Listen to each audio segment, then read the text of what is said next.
नमस्कार मैत्रिणींनो. तर चला मग आपण घरच्या घरी आज कलाकंद बनवून घेऊया. तर मी 1 लिटर दुधापासून कलाकंद बनवत आहे.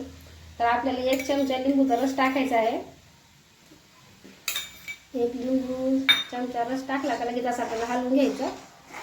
दूध फुटलं ना, चांगलं दूध फुटलं ना तरी आपल्याला हलवून घ्यायचं असं एकत्र करून. तर बघा मैत्रिणींनो, तर आपलं दूध असं एकदम मस्त फुटलेलं आहे, एकदम दाणेदार झालेलं आहे. तर आपल्याला कंप्लीट 15 ते 20 मिनिटं असंच हलवून घ्यायचं आहे, दूध एकत्र करून घ्यायचं आहे. तर बघा आपलं इथं अर्धा तास झालेला आहे. तर आता आपण याच्यात 1 वाटी गूळ टाकून घेऊया. तुम्ही साखर पण टाकू शकता याच्यामध्ये. गूळ टाकला तरी पण आपल्याला असं हलवत राहायचं. बघा मैत्रिणींनो, तर आपलं मस्तपैकी असं दूध आटलेलं आहे सगळं. तर आपलं एकदम मस्त दाणेदार आपलं सगळं तयार झालेलं आहे. तर आपण याच्यामध्ये 2 चमचे तूप टाकून घेऊया.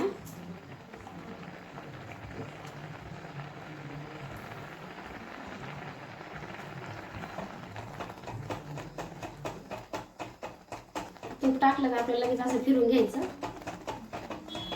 चांगलं एकत्र करून घ्यायचं, सगळं मिक्स करून.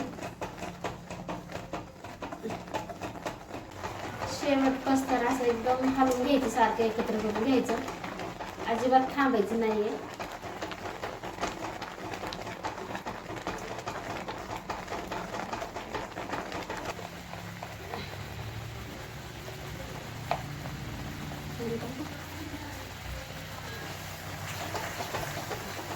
बरोबर.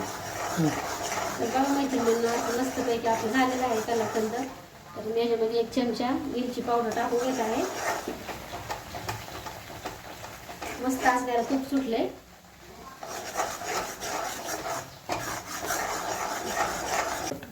तुम्ही बघू शकता आपले कलाकंद तयार आहे. तर मी आता याला एका डब्यामध्ये काढून घेते. पहिले त्याला तूप लावून घेते डब्याला. तर मी इथं 1 चमचा डब्यामध्ये तूप टाकते.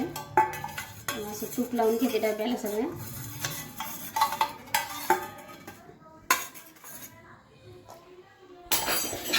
आपल्याला लगेच त्याच्यामध्ये कलाकंद सगळं टाकून घ्यायचं.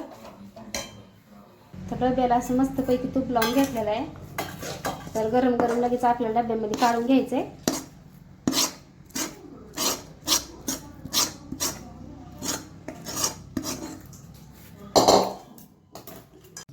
तर तुम्ही बघू शकता आपला कलाकंद असं मस्तपैकी तयार आहे. तुम्ही फ्रीजमध्ये अर्धा तास ठेवलं होतं. गार झाल्यानंतर मी याच्या वड्या पाडून घेतल्या.